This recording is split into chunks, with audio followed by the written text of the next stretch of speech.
हे friends, स्वागत है आप सभी का movie stock movie explain channel पे, जिस पर आज मैं रिकैप करने वाली हूँ रेसिडेंट एविल सीजन 1 के पहले और दूसरे एपिसोड को। तो चलिए अब आपका टाइम बिल्कुल भी ना वेस्ट करते हुए शुरू करते हैं इस रिकैप को, वो भी स्पॉइलर वार्निंग के साथ। लेकिन उससे पहले मेरी एक छोटी सी रिक्वेस्ट, वीडियो को लाइक, शेयर और चैनल को सब्सक्राइब करने की।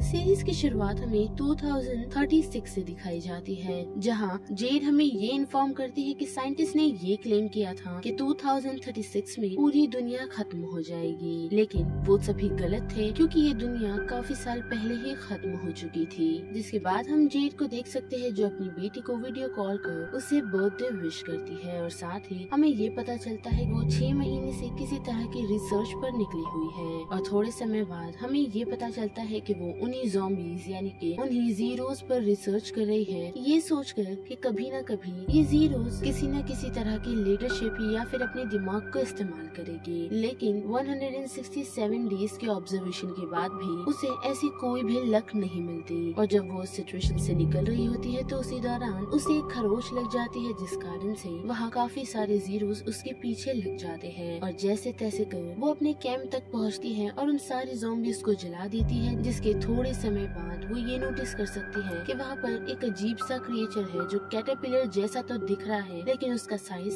काफी ही बड़ा है। जो पहुंचकर जब जेड को ऑलमोस्ट मार नहीं वाला होता है, तो उस मोमेंट में हम देख सकते हैं कि कुछ लोग आकर उस क्रिएचर को मार देते हैं, और साथ ही जेड के हाथ के एक टैटू से उन्हें ये पता चलता है कि जेड एक सर्वाइवर है, जो बात उनके लिए काफी शॉकिंग है। और जैसे ही जेड की आँख खुलती है तो वो एक अलग ही जगह पर होती है, जहाँ वो एक शख्स को उसके सामान वापस देने के लिए कहती है और सिचुएशन से निकालने के लिए भी कहती है। लेकिन वो लोग इस सिचुएशन से ऐसे ही नहीं निकल सकते क्योंकि उनके आसपास की सराउंडिंग्स को जीरोस ने घेर रखा है। लेकिन उसी के साथ उसे ये पता चलता है कि वहाँ मौजूदा शख्स उसे अम्ब्रेला एकेडमी को सौंपना चाहते हैं, क्योंकि जेड पर काफी सारा इनाम है। और उनकी ये सारी बातें सुन जेड उन लोगों को यही कहती है कि अगर तुम लोगों ने ऐसा किया तो ये बात याद रखना कि अम्ब्रेला एकेडमी कभी भी अपना ही फायदा देखता है, तो इसमें तुम्हारा ही नुकसान होना है। और जैसे ही हम देख सकते हैं कि अम्ब्रेला एकेडमी का एक एजेंट जिसका नाम मिस्टर बैक्स्टर है, वो उस मोमेंट पर पहुंचकर उसी शख्स को शूट कर देता है जिसने उस बारे में उसे बताया था। और उस मौके का फायदा उठाकर जेड जब उस सिचुएशन से भागने की कोशिश करती है, तो मिस्टर बैक्स्टर उसे ये बताती है कि तुम्हारी सिस्टर तुम्हें ढूंढ रही है। जिस बात को इग्नोर कर वो सीधा उन्हीं जीरोस के सामने कूद जाती है। और वो सारे नजारे देख बैक्स्टर अपने आदमी को यही कहता है कि कुछ भी हो जाए जेड को हमें जिंदा ही पकड़ना है। लेकिन हम देख सकते हैं कि जेड उस सिचुएशन से एक ट्रक की मदद से भाग जाती है, और थोड़े दूर जाने पर हम देख सकते हैं कि जब वो ट्रक वाले शख्स जेड को वही छोड़ने की बात करते हैं, तो इसी दौरान काफी सारे जीरोस आकर उन लोगों पर अटैक कर देते हैं। जिस सिचुएशन में सिर्फ जेड ही सरवाइव कर पाती है, और वो ट्रक लेकर यहाँ से निकल सीधा बैरी से मिलने के लिए जाती है ताकि वो इस सिचुएशन से निकल सके। जहाँ उसकी मुलाकात उसकी वाइफ से होती है, जो उसे घर के अंदर ले तो लेती है क्योंकि जेड ने उसे काफी फोर्स किया, और उसी के साथ साथ वो उसका फोन लेकर अर्जुन को कॉल करती है और उसे यही बताती है कि वो ठीक है। और उसे देखकर अर्जुन भी काफी खुश है, जो उसे यही कहता है कि तुम्हें ब्रदरहुड तक पहुंचना होगा, जिस कारण मैं तुम्हें उस सिचुएशन से निकाल सकता हूँ। अब वो कॉल रखने के बाद जब जेड बैरी की वाइफ से बैरी के बारे में पूछती है, तो उसी दौरान उसे बाथरूम में किसी शख्स की आवाज आती है, और जब वो वहाँ पहुँचती है तो उसे ये पता चलता है कि बैरी भी उस इन्फेक्शन का शिकार हो गया है, जिस कारण वो भी जीरो में बदल गया है। और उसे उसकी वाइफ ने अब तक संभाल कर रखा है क्योंकि वो उसे ऐसे ही नहीं छोड़ सकती।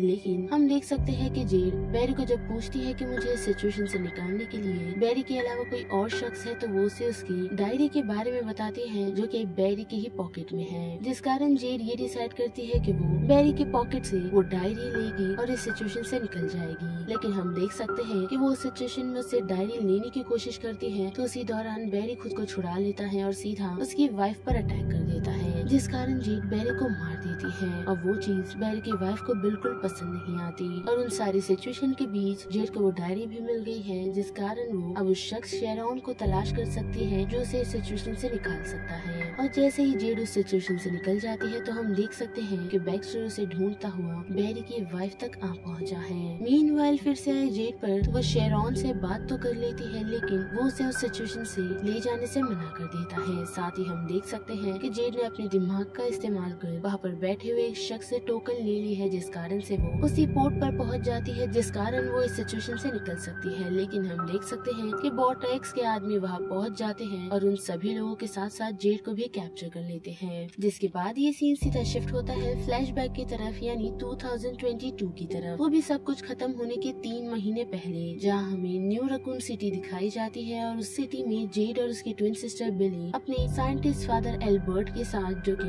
अम्ब्रेला के लिए काम करते हैं, वो लोग उसी न्यू रकून सिटी में शिफ्ट हो जाते हैं। जो चीज जेड को बिल्कुल भी पसंद नहीं आई है। जो बात उसके डैड को काफी अच्छे से पता है और वो अपनी दूसरी बेटी बिली को यही बताते हैं कि किस तरह जेड उनसे नफरत करती है। और उन्हीं बहनों की बातचीत के दौरान हमें ये भी पता चलता है कि उनके डैड जबरदस्ती उनके ब्लड सैंपल्स लेते हैं ताकि वो उन पर किसी तरह की रिसर्च कर सके, वो भी हर 2 वीक में। लेकिन उसी के बाद हम ये भी देख सकते हैं कि उस ब्लड को एल्बर्ट खुद की नेक के अंदर इंजेक्ट करता है। और दूसरे दिन जब जेड और बिली स्कूल में जाते हैं तो वहाँ पर हम देख सकते हैं कि बिली की एक लड़की से लड़ाई हो जाती है, जिस कारण उसकी वो वीडियो ऑनलाइन भी पोस्ट हो जाती है। और उसी दौरान जब जेड अपने डैड को कॉल करने की कोशिश कर रही थी तो वो उसका फोन नहीं उठाती क्योंकि वो काम में बिजी थे, जो बात जेड को बिल्कुल भी पसंद नहीं। और फिर दूसरे दिन जेड बिली को यही कहती है कि हमें उसे सबक सिखाना चाहिए, लेकिन उसकी बात ना सुन के बिली उसी लड़की से बात करने के लिए पहुंचती है, लेकिन वो लड़की उसके मुंह पर खाना फेंक कर वहाँ से चली जाती है। लेकिन कुछ समय बाद हम देख सकते हैं कि उस लड़की पर किसी ने अटैक किया है, जिसका इल्जाम वो बिली पर ही डालती है। और हम देख सकते हैं कि जैसे ही उसके फादर यानी कि एल्बर्ट स्कूल में पहुँचते हैं तो वो उस लड़की के डैड को उनके कामों से ब्लैकलिस्ट करवाने की बात करते हैं, जिस कारण से वो शख्स अपनी बेटी की कंप्लेन वापस ले लेता है और साथ ही बिली को सॉरी कहने के लिए भी कहता है। और फिर उसके बाद जब बिली अपने डैड से मिलने के लिए उनकी वर्क प्लेस में जाती है तो वहाँ उसे ये पता चलता है कि अम्ब्रेला एनिमल्स पे भी टेस्ट करते हैं, जो चीज उसे बिल्कुल पसंद नहीं, जिस कारण से वो जेड को ये कहती है कि वो लोग उस अम्ब्रेला में जाकर उन सारे एनिमल की टेस्टिंग की फोटो निकाल के उन्हें वायरल कर देंगे।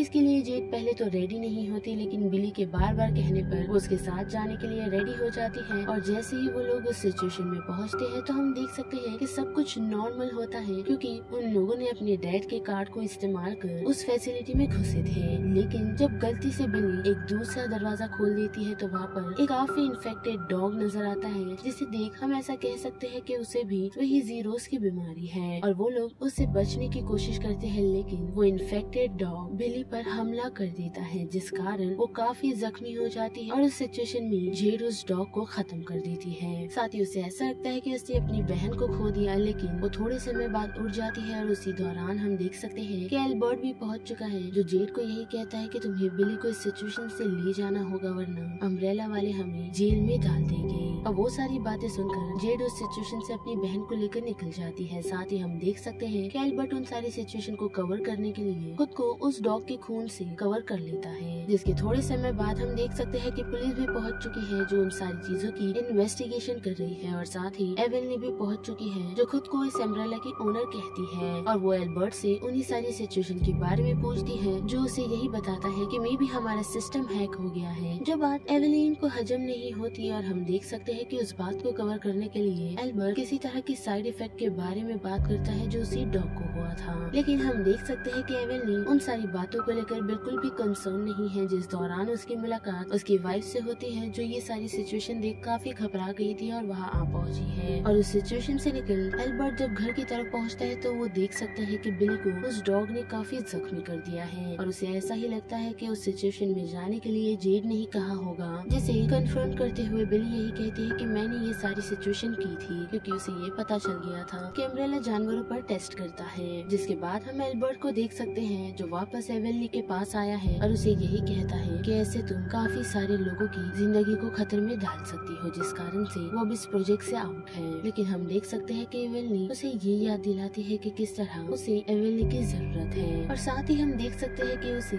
उस ब्लड के बारे में भी पता है, जिसे एल्बर्ट अपने नेक में इंजेक्ट करता है। जिसके बाद ये सीन सीधा शिफ्ट होता है बिली की तरफ, जिसके बाइट देख हम ऐसा कह सकते हैं कि मे बी वो इन्फेक्शन उसकी बॉडी में तेजी से फैल रहा है। जिस जख्म को देख बिली वॉमिट कर देती है। साथ ही हम जेड को भी देख सकते हैं जो स्कूल में पहुंच एक शख्स साइमन से बात करती है जो उसे अम्ब्रेला की ब्लॉग साइट को ओपन करके देता है जिस आर्टिकल को एंजल रूबियो ने लिखा था, और वो एक इन्वेस्टिगेटर रिपोर्टर है जिसके साथ साथ वो अम्ब्रेला से काफी चिढ़ता है और उसी कारण से उसे काफी सारे लोगों की मौत के बारे में पता था जो कि अम्ब्रेला में हुई थी, वो भी एक जानवर के काटने पर, जिस कारण से वो शख्स पागल जैसी हरकतें करने लगा और वहाँ पर मौजूदा सभी लोगों को काट कर उसने मार दिया। और वही शख्स कुछ दिनों पहले उस जानवर पर किसी तरह की रिसर्च कर रहा था, और जब इस बारे में जेड उस शख्स से कांटेक्ट करती है तो हम देख सकते हैं कि वो उसे यही सारी इन्फॉर्मेशन देता है, जिसके साथ साथ जेड उसे यही बताती है कि यहाँ पर ठीक वैसा ही कुछ हो रहा है। लेकिन उसी दौरान उसकी टीचर आके उसे टोक देती है और उसके नाम के साथ साथ उसका सर नेम भी ले लेती है, और उसका नाम सुन वो रिपोर्टर काफी शॉक है। जिसके बाद ये सीन सीधा शिफ्ट होता है बिली की तरफ, जिसे उसका डॉग पसंद नहीं कर रहा, लेकिन फिर भी वो उसे बाहर घुमाने के लिए ले जाती है। और साथ ही जब एक शख्स उसे डॉग लेने की कोशिश करता है क्योंकि उसका डॉग उसके पास नहीं जा रहा होता, और वो चीज बिली को पसंद नहीं आती, जिस कारण से वो सामने खड़े शख्स को पंच करती है और अपने डॉग को उस सिचुएशन से ले जाती है। यानी कि मे बी वो जीरो के सिम्टम्स बिली पर हावी होना शुरू हो गए हैं। और यहाँ पर रेसिडेंट इविल सीजन 1 के पहले और सेकेंड एपिसोड का रिकैप खत्म होता है,